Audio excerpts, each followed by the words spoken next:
And keep clapping those hands for your next comedian coming to the stage. Please welcome Joshua Smith, everybody.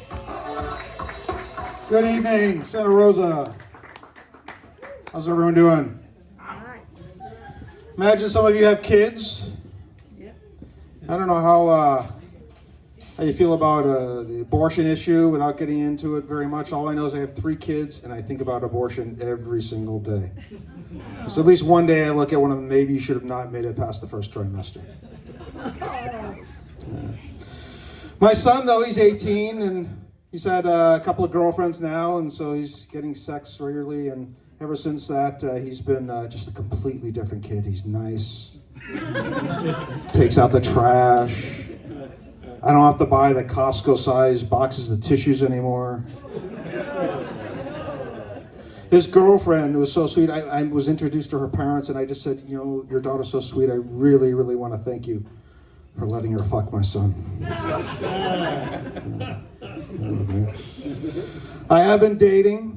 Went out with a woman who said she's looking for someone who's sapiosexual, which means someone who's bright and intelligent and so forth. And so we had a great time. We talked for a while, and afterwards, she said she did not want to see me again. And I said, why? Everything was good. And she said, well, you said you were looking for someone like that. And she said, yeah, that's nice, but you don't have a job.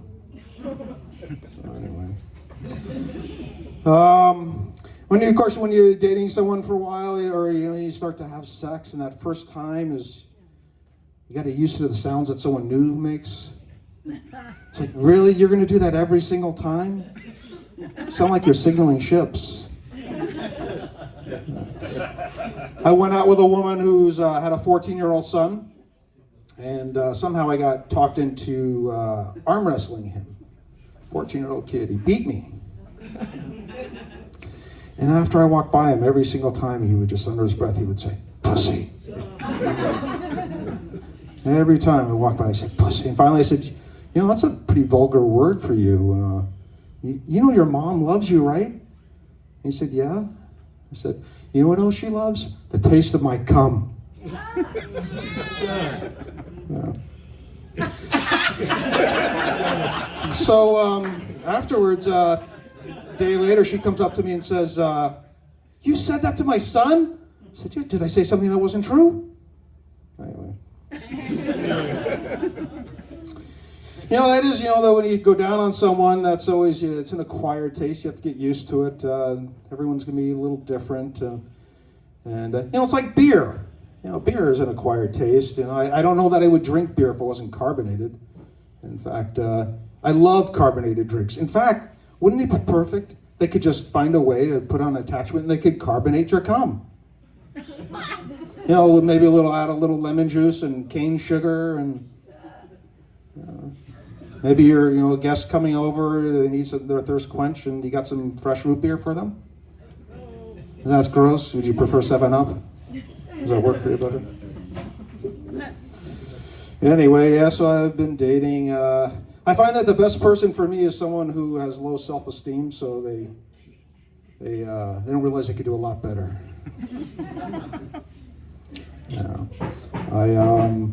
Also, the next thing that you have to, if things are going well, then you have to decide is if and when you tell them that you love them. It's always awkward. You certainly don't want to do it around sex because you're desperate, and it's like going to the supermarket when you're starving.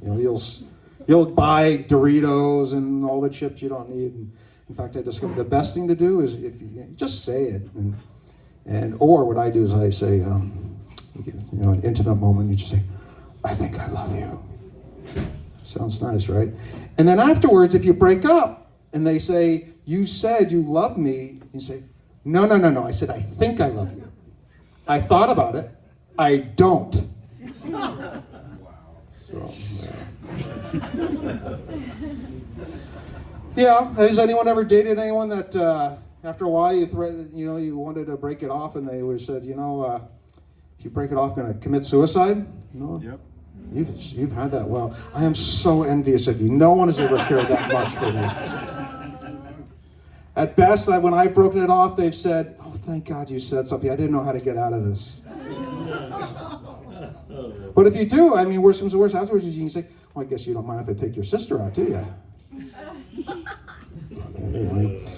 So I do have someone now, and we went to a mall, and someone thought accused me of stealing their parking space, which I swear I didn't. But I came out later, and they'd written on the side of my car in the dirt, said, "Fuck you, fag." And it's like, you're not supposed to say that. That's rude. So I crossed out fag and I wrote queer. It's much more appropriate. Anyway, coming towards the end here, I just, I don't know, if there's anything that anyone feels you can't joke about out there. No? Like there's the war in Gaza, that's kind of makes people uncomfortable. I saw that Hamas was upset that their people were tortured. They said that one of them had to sit through, in one day, 3 bar mitzvahs. I don't know if you've ever been to one of those. But yeah. And then I'm sure there's at least one person back in Tel Aviv who's furious because he found out his mother-in-law's coming home. So thought we don't negotiate with terrorists. Anyway, that's my time. Thank you very much. All right, Joshua. Love the new sex sounds. That's a great premise. Thank you. Speaking in tongues, you know what I mean? And also, you got a huge pop on the, just like, little extra pause on the cum joke. I do find the longer you wait on a cum joke, generally the funnier or the creepier it gets. So you won that battle. That was good. Or even in the act. Oh yeah, absolutely. You got kind of like a depressed David Tell thing going. I like it. It's very nice. How many times are you getting up to do comedy every week? It varies. There's moments where I miss a few weeks, and then I go through like a few times in a week. So if I have something that's like this, I'll go up more often to try and get ready for it. Nice, man. We'll keep working. I think it was very good. Thank you very much. Similar routine to you, Mitch. Yeah, great stuff, man. I like the carbonated cum. That is fantastic. Like a spritz. Yeah, exactly. Yeah, that's good. That's beautiful. You're not going to call it squirt? Well, I like it. There's no carbonation aspect to squirt. Squirt's the soda, bro. Yeah, but spritz. You can also have like a USDA organic bug on one of your bugs. Yeah, I like where you're going with that. I love the loophole of I think I love you. I fucking love that loophole. I've been with my girlfriend for 15 years and we still say olive juice. When we say we love each other, we just say olive juice because we don't have to commit after 15 years. I just need to tell you really quick, I am the guy whose parking spot you stole, so great stuff though, man. Thank you very much.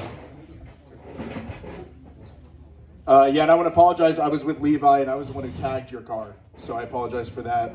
I don't appreciate you airing the dirty laundry on my mother and yours relationship on stage tonight. It's pretty inconsiderate. Otherwise, Dave Attell came to mind as well during that set. That's pretty cool. That's very nice of you to say. Very, very funny stuff. Hopefully it doesn't end like for him as it does for me. But fingers crossed, man. Good stuff. Keep it up. Thank you very much. All right, keep it going one time for Joshua Smith, everybody.